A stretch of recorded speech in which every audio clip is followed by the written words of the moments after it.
But we came into the game with a plan.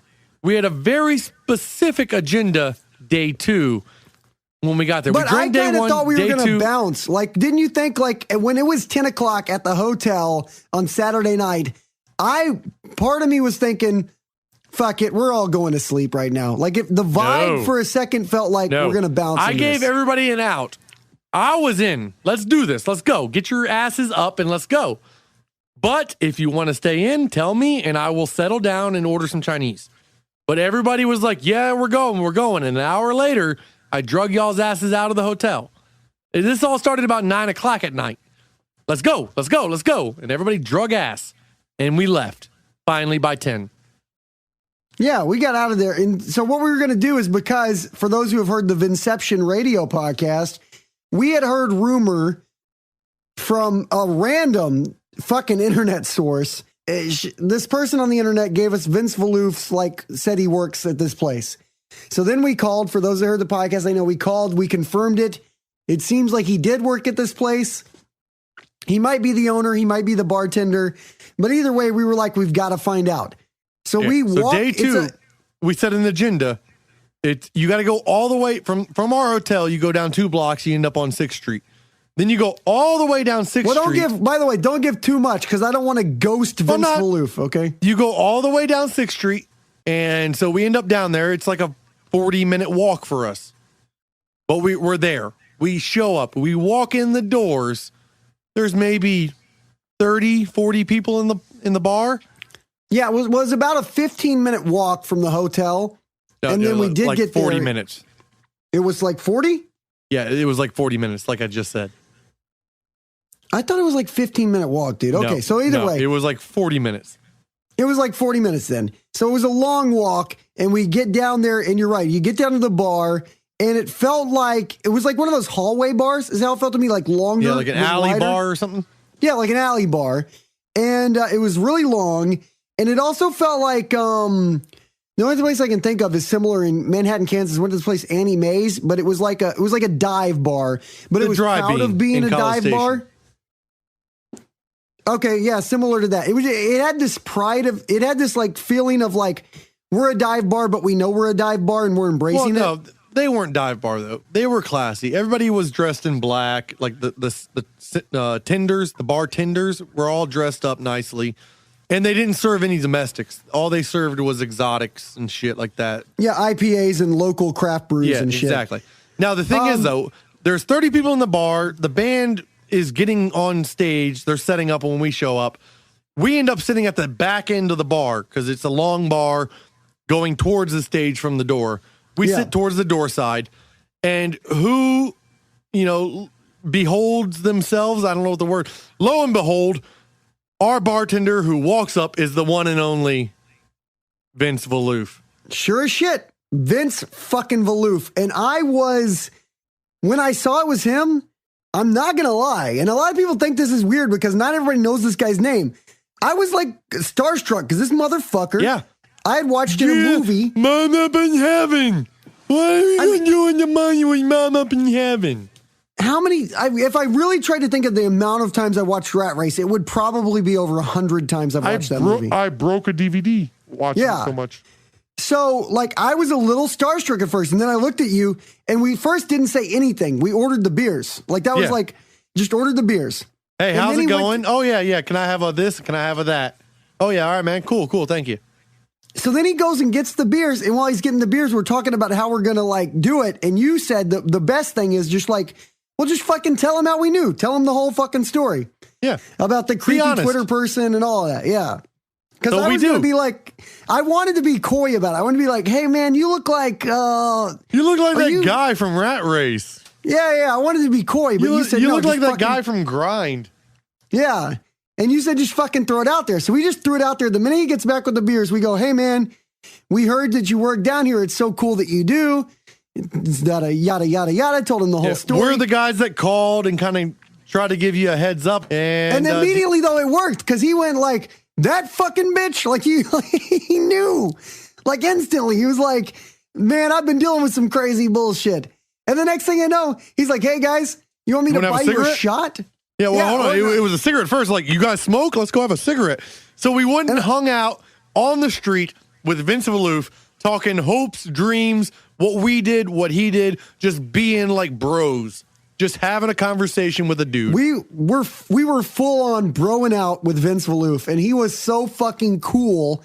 And in a weird way, very encouraging about artistic endeavors, because every time we would say, like, he was very interested. He like asked us questions about what we did, what we had interest in, what we wanted to do. And every time we would share we want to do this, his response was to be like, well, why haven't you done that yet? You should fucking do your things. Pursue your goddamn dreams, guys. Well, yeah, he fucking inspiring as fuck, dude. He lit the fire under my ass about like doing all these mini docs and like videos that we always talk about and we film at these events, and we never turn them out. We never like produce them. No, and we he was have like, so why many not? videos that are just filmed that we don't do shit with. Yeah, and his response was like, why don't you get an Apple, run some fucking video through it, and put it out there for everybody to see? Who gives a shit? And the way he said it was so inspiring and made the whole process so simple. Is like, why don't we do it? It was inspiring. It was fucking inspiring. And I could tell he's a dude that really is like pro like arts and artistic shit. And also he seems like very bohemian in the fact that he was insinuating that essentially his life is like a series of lives. Like, yeah, I was an actor for a while, and then I went to France, and then I went here, and then I went there. Yeah. And I just got the vibe that the dude just packs up and leaves constantly. I feel like he's a lot like I am. Like, he gets bored if he's not learning something. Yeah. So he dives full into one career, and then once he knows it, once he's learned what he wants to learn, it's time to become a plumber and do that for a while, and then become a bartender, and then become a fucking crane operator. Who knows? It's like the drifter that told me when I was a child. He was like, hey, every man needs to have 7 trades. This is kind of Vince Vieluf. He probably had a drifter in his life. Give him some education. No, I mean, he really was the coolest like celebrity you could ever run into. He was just like super chill, supportive. He'd have a beer with you, drink it with you. He actually like paid half our bar tab or better. I don't know how many rounds he bought us, but it felt like I felt like we drank more than we spent. Definitely. Oh, 100%. 100% we drank a lot more than we spent. What'd you say? You got out of there for like $30 and yeah, and I know we were had there like for 5 rounds, hours, dude. Yeah, we got there at 10 and we closed the bar down. And it was like the whole thing about that night was up until 2 a.m. It was all positive experiences because not only did we meet Vince, I want to say, we met a really cool guy named Gabriel. Yeah, the way that he runs his bar, everybody's like friends there. Yeah. Yeah. Gabriel was like the chillest, coolest guy I've met in a long time. Like, I felt comfortable letting him use my phone to call for a ride home. Shit like that. Like, we were just like chill. It was cool. It was that dude, Gabriel, bearded dude, Vince Vieluf, the other bartender chick who was super cute and super cool, and then this band that had taken the stage that was hanging out at the end of the night. This is who closed the bar down. Total Unicorn, which if anybody hasn't seen these fuckers, you got to check fucking Total Unicorn out. If you're into the Exploded show, you need to Google, pause the podcast, go check out Total Unicorn. They're on iTunes, everywhere you can find music, I think, Amazon, bullshit like that. But check them out. They're electronic, like futuristic, kind of a Die Antwoord. I was thinking like Daft Punk, but more absurd. That's what I thought. I'd say Die Antwoord, but more absurd. Well, electronic. Die Antwoord's a hip hop band. Daft Punk is electronic music. This is very electronically driven. Die Antwoord is an electronic band, but they rap over electronic music. Yeah, this has no rap. No, it's just words. It's like spoken poetry over electronica music. It's pretty fucking cool shit, dude. But unlike Daft Punk, instead of helmets, they have horse heads with unicorns. That's why you think Daft Punk. They wore unicorn heads with light up eyes. Yeah, that instantly like triggered. Well, and two guys just touching computer knobs. Yeah. You know, just touching the knobs. I'm touching the knobs. Like anything else to praise Vince Vieluf for, other than being an awesome guy. When he said we'll find out if he does it or not. He got our information several times that night. Yeah, he said he's going to be on the show.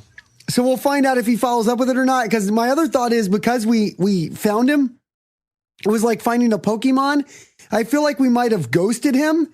And for all I know, Scared Vince him away. Vieluf he's now in like Aruba or something. You Yeah. know, he's gone on to his next life. Yeah, because like we did spell out everything. Like we tracked you down because of this internet hint. This is like we're a podcast. We called here earlier this week and kind of like gave you a warning that people are spreading your news. We just wanted to come down. We happened to be in town and wanted to hit you up because we're big fans. We wanted to finish our trilogy because we told them the whole story about, one day we did a whole show about your IMBD. And then we did a follow-up about this crazy person who told us your information. And now, like, this is the trilogy. We're going to finish it up with the story of how we actually met you. And he was completely cool with it. He wanted to know how to find it, listen to it. We gave him all the information. And I guess we just need to stick Ralph on him now. Track him down and really get Ralph to, like, get him to fucking follow through. He's pretty untrackable. That's why he took all our information. So he knows how to reach us now. Yeah, it's a one-way street. It's like talking to the mafia because he has deleted himself from the face of the earth from what he says. Yeah. I think we need to talk about. So we wrapped up with Vince. We shut the bar down. Vince basically told us to leave in a nice way. He had to do his 'cause he's a nice counts guy. and he had to flip tables or whatever you got to do when you close a bar. He had to shut down. So it was like, Yeah, he said, guys, love you, but get the fuck out. It's closing time. yeah, he hugged us and everything. It was fucking awesome.